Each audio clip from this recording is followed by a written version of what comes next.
Hi, everybody. Today's Wednesday. And guess what? It's not snowing. It snowed yesterday, last night, but it's not snowing right now. Yay. So today we're going to talk about aluminum foil. But before we get into that, I'm going to be sharing with you a bunch of links and stuff that you might find interesting as to why we want to, eliminate as much as possible of this for sure. And a few things that we have coming up tomorrow night is our book club. And it's not too late if you decided that you wanted to be part of that, but you haven't been able to get into the meetings. It's not too late. It's a really easy read, even if you haven't started reading it yet. Pick it up in the third section of the book, and you'll be able to jump right in. And worst comes to worst, if you don't get a chance to read, you'll still be able to have some great conversation with us tomorrow night. So message me if you want more information on that. So aluminum foil. Well, aluminum is a neurotoxin. So there was a lot of talk years ago, probably when my youngest was young, about metals like mercury, adjuvants and vaccines, things like that. So they've swapped a lot of that out for aluminum. But aluminum still presents a problem because it is still a neurotoxin. So, we use aluminum in our cookware, aluminum foil, all that stuff. So we want to be cautious and make sure that we're using as little of that as possible. So I'm going to share with you some studies on why we want to do that, what we've learned from this situation. And so one of them was done back in 2014, and it looked at a 66-year-old man who died with Alzheimer's disease. And they found that he had significantly higher levels of aluminum in his brain. So they found that that contributed quite a bit to the Alzheimer's that he experienced. So here's a link to the study for that. And so what are some ways that we have exposure? Now, in his case, if you read the study, he had 8 years of occupational exposure where he was breathing in particles, like an aluminum dust, I think they call it exactly.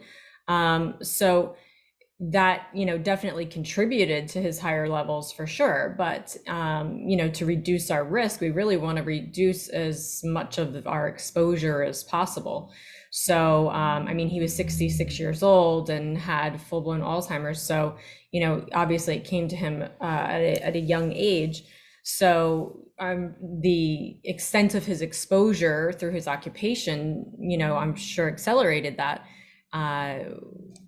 So in our everyday life, it might take a little bit longer for that accumulation to happen, but it's still an accumulation that we want to avoid and eliminate, not just for ourselves, but for our kids. Lots of you that watch out there are moms and you're cooking for other people.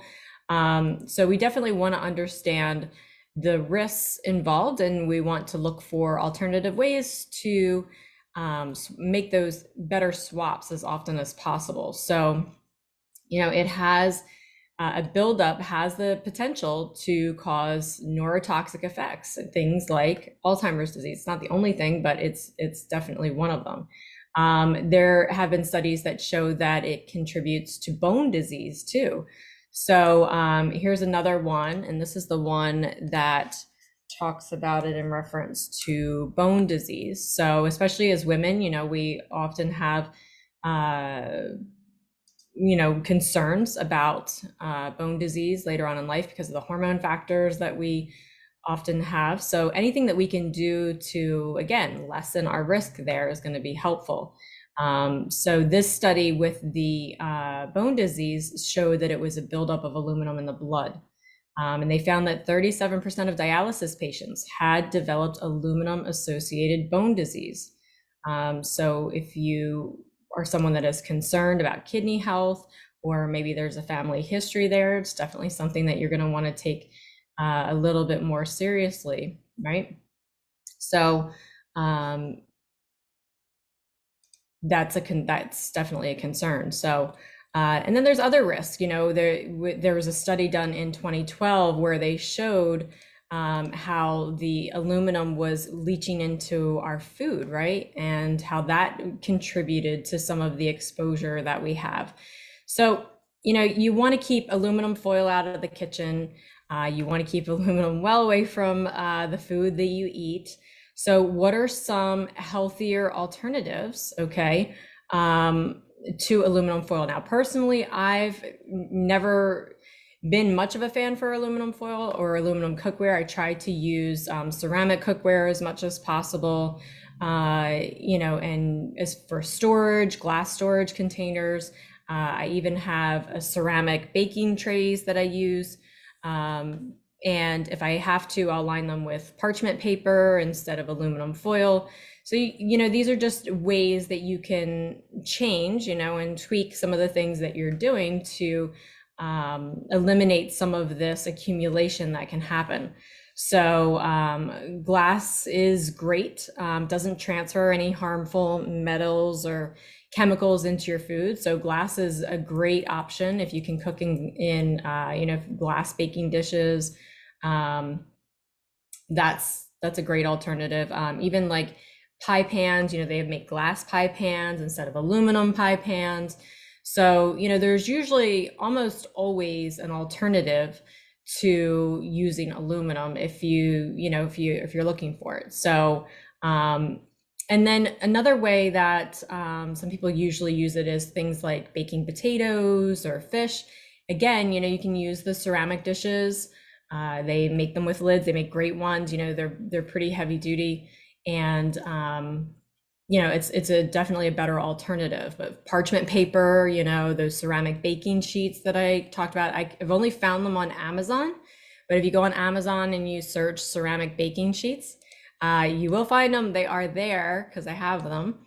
And they're a little pricey, but they're definitely worth the investment. So where there's a will, there's a way. So start looking for some of these ways to clean out your kitchen and just take it to the next level and remove as much aluminum as possible, because we want to protect our brain, right? You know, I can't imagine the fear that comes when you start to lose some of your cognitive function, you know, so anything that we can do to preserve that for as long as we can. We're exposed to so much. There's so many heavy metals in our food, and there's so much in the medications that are taken, and then, you know, what's in our water and all that stuff. So anything that we can do to make little changes that can alleviate any part of that burden, it all adds up in the long run for sure. So don't think that just because it's a small change that it's not worth making, because all those small changes, they add up to really big things. So as many of the, you know, the more of these small changes we can make, the bigger the impact, right? So this is just another one. So I'll see you tomorrow, guys.